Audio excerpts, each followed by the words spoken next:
नवरात्रि के 5वें दिन हम आपको दर्शन करवाने लेकर आए हैं 51 शक्तिपीठों में से एक शक्तिपीठ मां नैना देवी दरबार के। 9 दिनों के दौरान नव दुर्गा के 9 रूपों की पूजा अलग अलग रूप में की जाती है। आज 5वां नवरात्रा है जिस दिन स्कंद माता की पूजा की जाती है। इस वक्त हम खड़े हैं मां नैना देवी दरबार के बाहर। चलिए आपको अंदर चलकर दर्शन करवाते हैं पावन पिंडी के।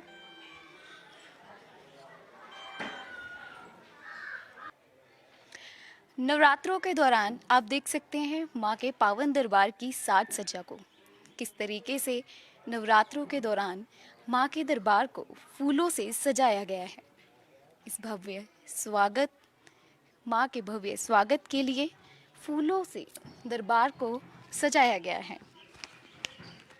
51 शक्तिपीठों में से एक शक्तिपीठ माँ नैना देवी मंदिर के दर्शन कर रहे हैं आप कुंडली टीवी के माध्यम से।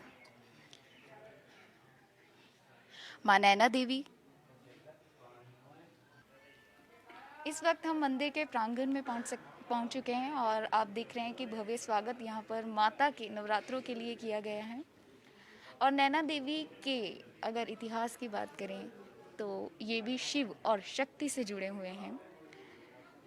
जब माता सती को राजा दक्ष ने अपनी पुत्री यानी माता सती को हवन यज्ञ में आमंत्रित नहीं किया तो इससे माता सती बहुत क्रोधित हो गई और अपने पिता दक्ष के पास पहुंची और अपने पति के लिए अपमानजनक शब्द सुनकर उन्होंने हवन कुंड में छलांग लगा दी। इस बात को भगवान शिव सहन नहीं कर पाए।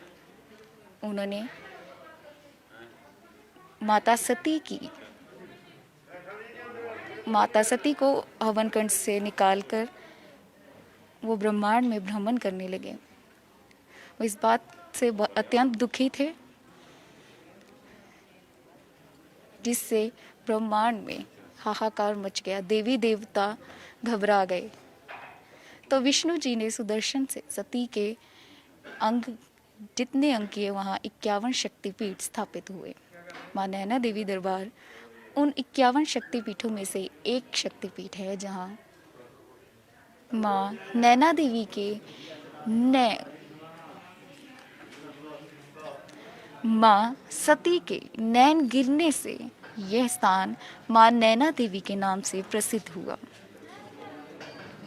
यह कथा शिव और शक्ति से जुड़ी हुई है। मां नैना देवी दरबार 5वें नवरात्रि के दौरान आप दर्शन कर रहे हैं 51 शक्तिपीठों में से एक शक्तिपीठ मां नैना देवी दरबार के। 5वें नवरात्रि के दौरान मां स्कंद माता की पूजा अर्चना की जाती है। कहते हैं कि इनकी कृपा से मूढ़ भी ज्ञानी हो जाता है। स्कंद कुमार कार्तिकेय की माता के कारण इन्हें स्कंद माता नाम से भी जाना जाता है। इनके विग्रह में भगवान स्कंद बाल रूप में इनकी गोद में विराजित हैं। मां स्कंद माता की पूजा से मोक्ष का मार्ग सुलभ होता है। शास्त्रों में मां स्कंद माता की पूजा का काफी महत्व बताया गया है।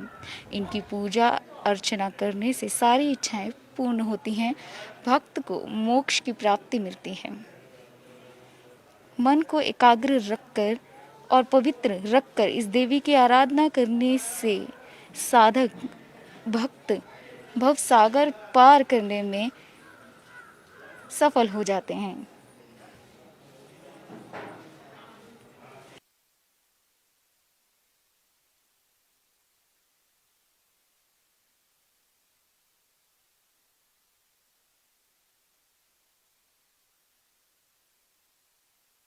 इक्यावन शक्तिपीठों में से एक शक्तिपीठ मां नैना देवी मंदिर, जहाँ पर माता की आंखें गिरी थी।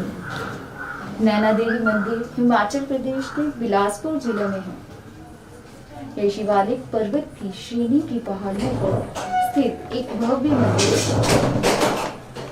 एक कथा के अनुसार नैना नाम का गुज्जर लड़का अपने मवेशियों को चराने गया तो वहां उसने देखा कि एक सफेद गाय अपने स्तनों से पत्थर पर दूध की धारा गिरा रही थी। ऐसा कई दिनों तक होता रहा। फिर एक रात जब वे सो रहा था उसने देवी माँ को स्वप्न में कहते हुए देखा कि वह पत्थर ही उनकी पिंडी है। नैना गुज्जर ने पूरा वाक्य अपना सपना अपने राजा वीरचंद को सुनाया। जब राजा ने देखा कि गुज्जर की बात सत्य है, तो राजा ने उसी स्थान पर श्री नैना देवी मंदिर का निर्माण करवाया। आप दर्शन कर रहे हैं मां नैना देवी दरबार का। 5वें नवरात्रि के दौरान हम आपको दर्शन करने के लिए लेकर आए हैं मां नैना देवी दरबार। आप दर्शन कर रहे हैं पावन पिंडी मां नैना देवी दरबार से। नवरात्रों के दौरान हम यही प्रार्थना करेंगे कि सारे भक्तों के कष्ट मां नैना देवी दरबार में दूर हों। मां नैना देवी सबकी झोलियां भरती हैं। सर्वे भवन्तु सुखिनः। आप दर्शन कर रहे हैं मां नैना देवी दरबार। एक कथा के अनुसार महिषासुर एक शक्तिशाली राक्षस था जिसने ब्रह्मा जी से अमरता का वरदान प्राप्त किया था। उस शर्त पर उसे अविवाहित महिला द्वारा ही पराजित किया जा सकता था। इसी कारण महिषासुर ने पृथ्वी और देवताओं पर आतंक मचाना शुरू कर दिया। राक्षस के साथ सामना करने के लिए सभी देवताओं ने अपनी शक्तियों को संयुक्त किया और एक देवी को बुलाया जो नैना देवी नाम से प्रसिद्ध है। आप दर्शन कर रहे हैं नवरात्रों के दौरान पावन पिंडी मां नैना देवी दरबार। अभी हमने दर्शन किए हैं पावन पिंडी में नैना देवी के। हमारे साथ पुजारी जी हैं नीलम गौतम जी। उनसे जानते हैं कि मां नैना देवी के दरबार का इतिहास क्या कहता है। पुजारी जी, मां नैना देवी दरबार के दर्शन हमारे यहाँ पर करने आए हैं, तो क्या इतिहास कहता है, कैसे यहाँ पर पिंडी की स्थापना हुई? दैत्य काल में जब महिषासुर का राज्य था तो महिषासुर की राजधानी अनंतपुर साहब में रही है। अनंतपुर साहब का पुराना नाम जो है माखवाल के नाम से है। महिषासुर ने तपस्या करके अमर रहने का वर मांगा था। ऐसा नहीं हो सकता था, तो इसलिए ब्रह्मा जी ने महिषासुर से ही पूछा कि तुम कैसे मरना चाहते हो। तो उन्होंने ये सोच के कि नारी अबला होती है, मैं पुरुषों में सबसे बलवान हूँ, नारी मेरा संहार नहीं कर सकती है, तो ये सोच करके उन्होंने ये वर मांगा कि किसी नारी के हाथों मेरी मौत हो। और साथ में ये भी वर मांग लिया कि वो नारी जन्म और मृत्यु से रहित होनी चाहिए। तो जब महिषासुर का आतंक तीनों लोकों में फैल गया, स्वर्ग में उसने विजय प्राप्त की, तो उस समय देवताओं ने, ऋषि मुनियों ने इस पहाड़ी के भीतर रह कर के उस विकट समय को व्यतीत किया। फिर वो ब्रह्मा जी से मिले। ब्रह्मा जी ने बताया कि भाई इसको ऐसा वर मिला हुआ है और आदि शक्ति जो जगजननी है वही इसका संहार कर सकती है। तो उन्होंने माँ की स्तुति की। माँ यहाँ पे ज्योति पुंज के रूप में, आग के गोले के रूप में प्रकट हुई। सभी ऋषियों ने, देवताओं ने अपना अपना बल तेज जो है वो माँ को समर्पित किया और माँ एक बहुत विराट स्वरूप में आ गई। इतने विराट स्वरूप में आ गई कि उनके हंसने मात्र से त्रिलोक कांप जाता था। अनंतपुर साहब से महिषासुर ने अपने दूतों को भेजा कि जाओ देखो मेरे राज्य में ऐसा कौन पैदा हो गया है जिसके हंसने से ऐसा हो रहा है। तो दूतों ने यहाँ आकर के देखा कि एक अति सुंदर नारी, उसके हंसने से ऐसा हो रहा है। तो राजा को बताया। राजा ने कहा कि जाओ ले आओ, हम रानी बना लेंगे, महारानी बना लेंगे। तब जब माँ के पास ये प्रस्ताव रखा गया तो उस वक्त उन्होंने कहा है कि यो माम जयति संग्रामे यो मे दर्पम यो पति यो मे प्रतिबलो लोके स में वर्ता भविष्यति, कि जो मुझे युद्ध में हराएगा, जो मेरे से ज़्यादा बलवान होगा, जो मेरे घमंड को तोड़ सकेगा, वही मेरा स्वामी हो सकता है। तो युद्ध हुआ, बहुत विराट युद्ध हुआ। युद्ध ऐसा हुआ कि माता जी इतनी विराट स्वरूप में थी कि उनके श्वास लेने मात्र से पूरी सेना की टुकड़ी को खा भी जाती थी और फुंकार मारने से पूरी टुकड़ी को भस्म भी कर देती थी। तो महिषासुर ने जब अपनी मौत को सामने देखा तब उसने माँ को माँ माना। जब माँ माना तो माँ ने पूछा कि हाँ भाई तुम बताओ क्या चाहते हो। तो उसने कहा कि मैं इस संसार का सबसे शक्तिशाली व्यक्ति हूँ, तो मैं चाहूँगा कि आपके नाम से मेरा भी नाम हो। तो जब महिषासुर का वध हुआ तो देवताओं ने जय नैने का उसमें उद्घोष किया है, इसलिए आदिकाल में नैना महिषमर्दिनी के नाम से ये विख्यात हुई। और युगों के दौरान सतयुग में जब सती माँ ने आत्मदाह कर लिया था तब उनके यहाँ नैन गिरे, ये फिर नैना के नाम से विख्यात हुई। और 21वीं शताब्दी के अंतर्गत लगभग 1900 वर्ष पहले राजा बिलासपुर में वीरचंद जी राजा उस वक्त हुए हैं। तो उस पहाड़ी के ऊपर एक ग्वाला गौएं रहता था। तो एक बछड़ी उसके जो थी वो सबसे भिन्न थी, उसकी देह जो थी वो सभी गौओं से अलग थी।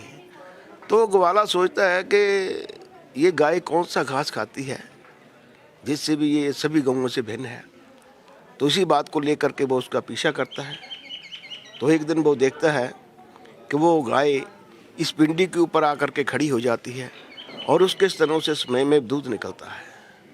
तो उसको बड़ा अचंभा हुआ कि ये तो हो ही नहीं सकता है। पहली बात तो ये कुंवारी है, बछड़ी है, और दूसरी बात स्वयं एवं दूध तो निकल ही नहीं सकता है। तो जब सूर्यास्त हुआ तो बछड़ी गाय घर को चली गई।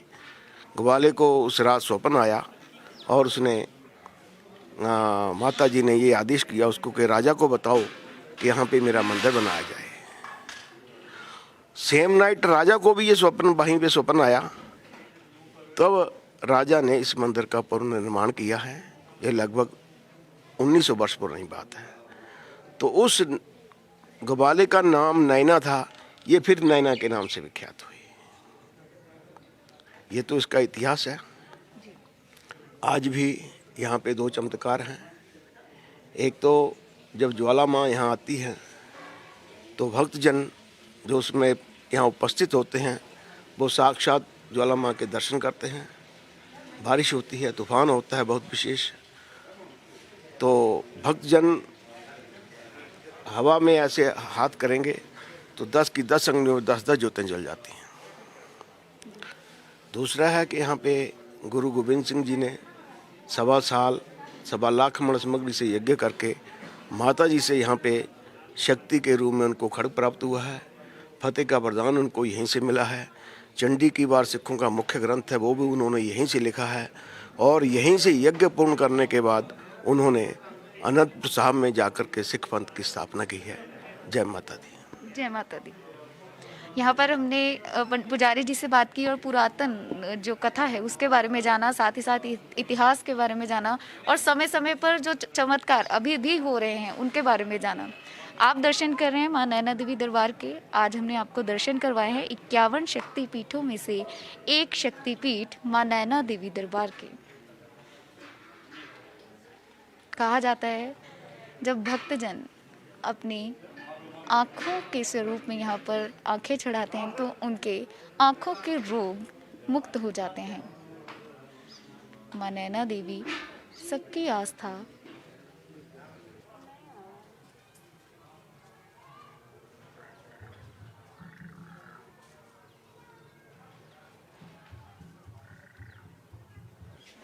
आप दर्शन कर रहे हैं माँ नैना देवी दरबार के।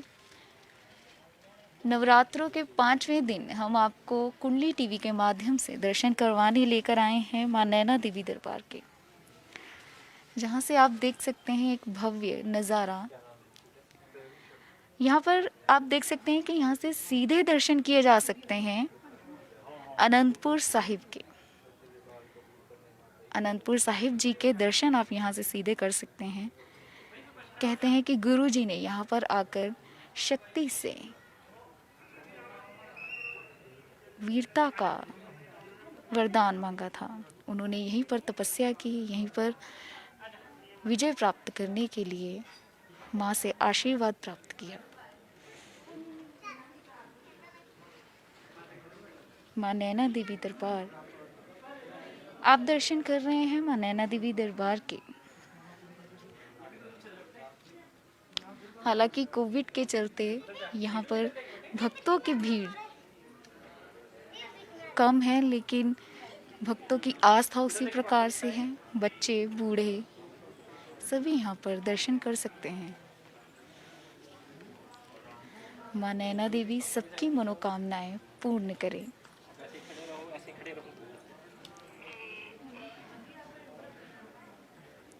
माँ नैना देवी सबके दुखों को हरने वाली, वीरता का वरदान देने वाली, रोगों से मुक्ति देने वाली देवी मानी जाती है। माँ नैना देवी यहाँ पिंडी रूप में विद्यमान है। 51 शक्तिपीठों में से एक शक्तिपीठ माँ नैना देवी दरबार, जहाँ माता सती की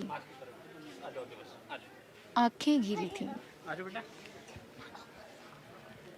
जहाँ माँ नैना देवी के नैन गिरे थे,